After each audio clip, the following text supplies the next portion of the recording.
Bom, agora eu vou pro cinema. Vou literalmente pro cinema. Porque esse filme, gente, é aquela história. Tem que ver no cinema e na maior tela possível, tá? Eu fui ver semana passada, que é Duna. Tá aí, ó. Esse Duna é parte do. Já tem um Duna, não? Já não tinha um Duna? Então, a história é o seguinte. Teve um Duna em 1984, dirigido pelo David Lynch, com Sting, né? Ah, tá. É a mesma história, baseada nos livros do Frank Herbert, né? Esses livros do Frank Herbert, né? A saga Duna, né? A história de Duna, o Frank Herbert, isso é 1960 e lá vai pedrada, e Star Wars foi grande parte baseada em Duna. Então tem a coisa do... Quem leu Duna, ou viu o filme, enfim, a coisa do Império Galáctico, né? Isso tudo tá lá em Star Wars. Só que o George Lucas transformou isso numa coisa bem mais palatável. Por quê? Duna sempre foi... Sempre não, vai. Durante muito tempo, foi tido em Hollywood como uma história infilmável. Não tinha como filmar Duna. Mas o tempo vai passando. Mas não tinha por quê? Pela história ou pela efeitos especiais? As duas ou... coisas. As duas coisas. Por quê? A história é complexa, muito complexa, cheia de detalhes e tal. E tecnicamente também. Né? Um livro era de 1960, lá vai pedrada, né? Não tinha a tecnologia que a gente tem hoje. Aí o David Lynch fez uma versão em 1984 que ele pegou a história toda, ele quis condensar a história toda num filme ali de 2 horas e pouco. Não deu certo. O próprio David Lynch renega esse filme, né? Se você for perguntar para o David Lynch quais os filmes da sua carreira, ele vai pular o Duna. Mas a gente não esqueceu, não. Inclusive tá na Netflix, tá? Quem quiser assistir o Duna do David Lynch, tá lá na Netflix. David. Nós não esquecemos, Aí, não. durante anos, né, falou-se de várias tentativas de se filmar Duna, né? Porque é uma história que muita gente ligada à ficção científica e ligada ao mundo nerd e tal ama, né? Até o nosso querido Denis Villeneuve resolver que Não, me é dá um isso fã, aí. confesso. Me dá isso aí. Me dá isso aí. Dá isso aí. Me dá isso aí que eu vou filmar. E aí, o que o Denis Villeneuve fez? Agora, não é mais spoiler, a notícia já tá aí nas ruas, vai ter uma parte 2.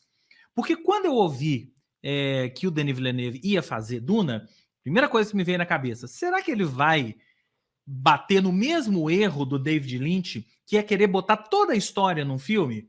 Não.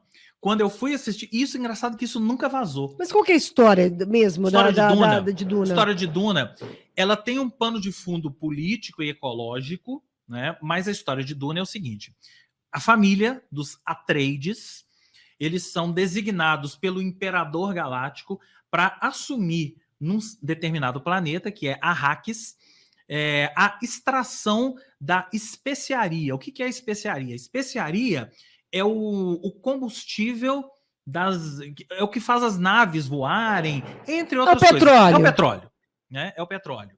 E aí eles chegam lá e enfrentam uma série de problemas e tem uma população local que eles têm que conviver com eles ou não conviver, né?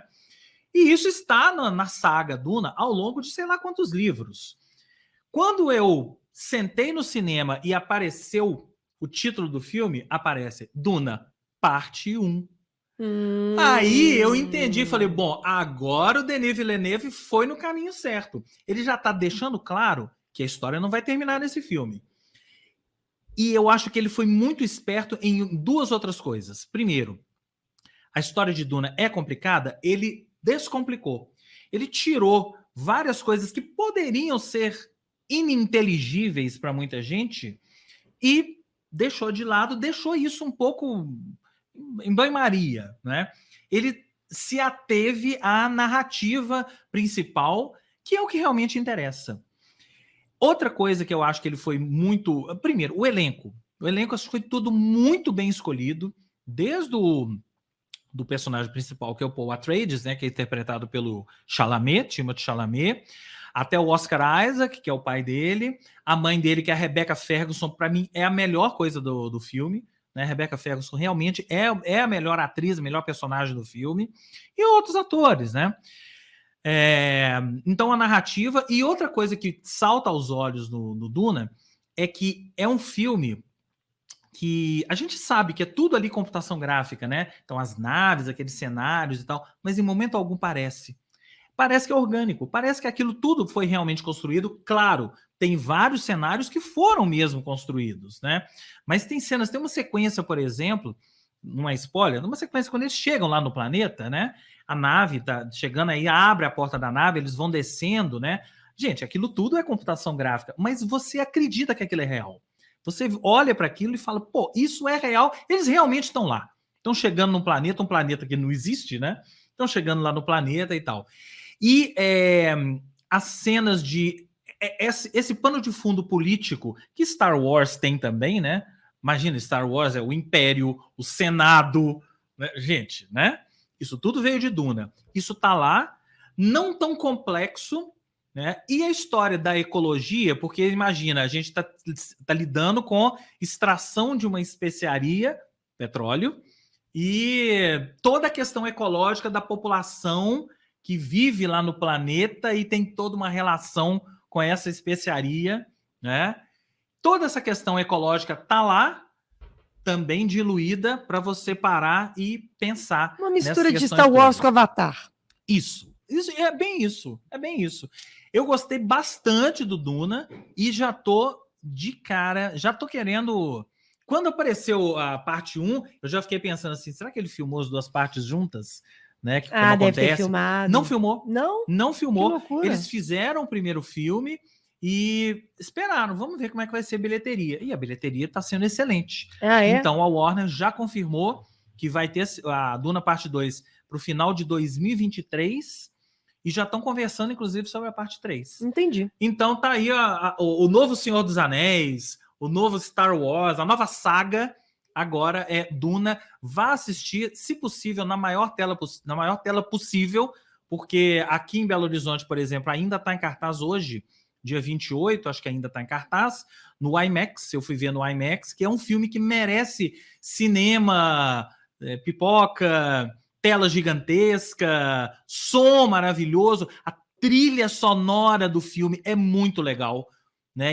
O Hans Zimmer trabalhou com elementos étnicos, né? Então tem um quê de árabe ali. Eu li que ele, inclusive, mandou construir instrumentos que não existiam para poder dar esse ar que ele queria na trilha. Então, trata-se de um filmaço. Então, assistam Duna, porque... Por isso, claro, se vocês gostam de ficção científica, né?